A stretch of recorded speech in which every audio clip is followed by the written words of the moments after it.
Let me tell you about Jonas. Jonas is 19 years old. He studies law in Munich. In his spare time, he likes to play soccer. Jonas has a secret which he thinks he cannot share with anyone, not even with his best friend or with his parents. He's just too afraid of anger, rejection, and repulsion. Jonas knows that he has to suppress his sexual drive for his entire life. And he also knows that there will never be a loving and fulfilling partnership that he can enter. Because Jonas is a pedophile. He's only attracted to female children between the ages of 6 and 12 years. But since he's aware of the consequences for the children, he has never given in to his sexual drive.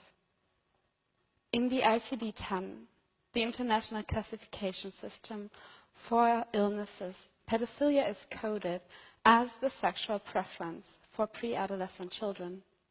It is listed under the sexual disorders. It occurs unrelated to socio-economical status and unrelated to educational level. So generally speaking, anyone could be born a pedophile. It is crucial to understand the difference between pedophilia and child sexual abuse. Pedophilia is only the sexual preference for pre-adolescent children. Children can easily become victims of child sexual abuse because of their loyalty and because of ease of access. For example, a stepfather might abuse his stepdaughter because he feels anger or jealousy towards her mother. Not every pedophile abuses children, and not everyone who abuses children is a pedophile. Differentiating between these two groups is essential. But a pedophile who doesn't abuse children has done nothing wrong. According to current research, pedophilia is an unchangeable sexual orientation, just like, for example, heterosexuality. No one chooses to be a pedophile. We can make a difference for Jonas. We, as a society, can be there for him.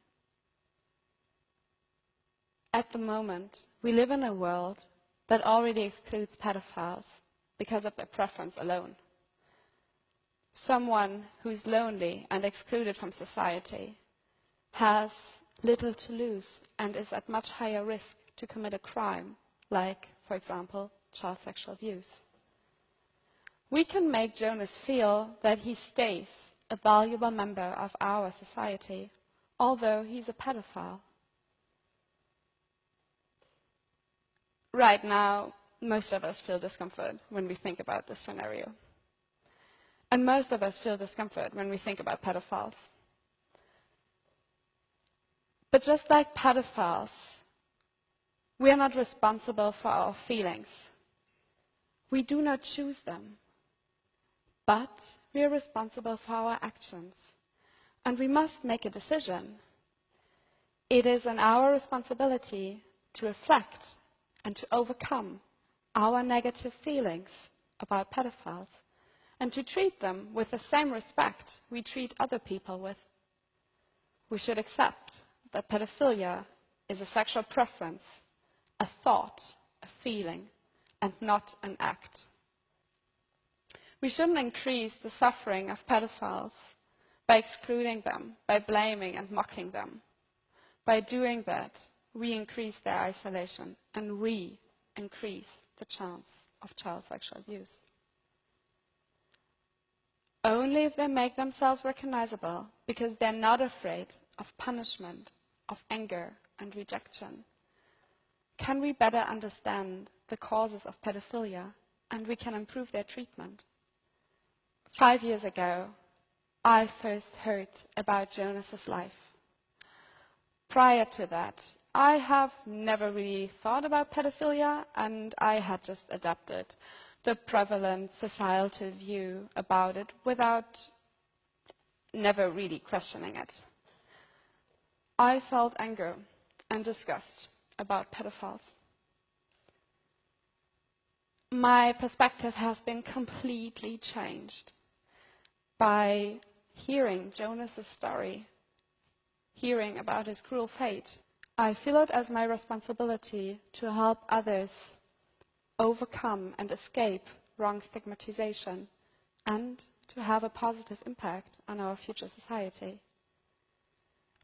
By changing our view about pedophilia as a society and by offering them support and therapy, we can help millions of people to live better lives. No one is responsible for their feelings. ¿Sabía usted que solo 6 corporaciones controlan el 90% de lo que millones de personas ven y oyen todos los días? Es la ilusión de la elección. Piénselo, los medios hegemónicos están controlados por un puñado de corporaciones con intereses privados. Por otra parte, Internet está interconectada con millones de fuentes, así que usted puede buscar la información por usted mismo, aún en la Biblia. O puede aceptar y oír y escuchar lo que los medios hegemónicos le dicen, sin cuestionar lo que le están diciendo. Ellos nos dan una falsa representación de la realidad.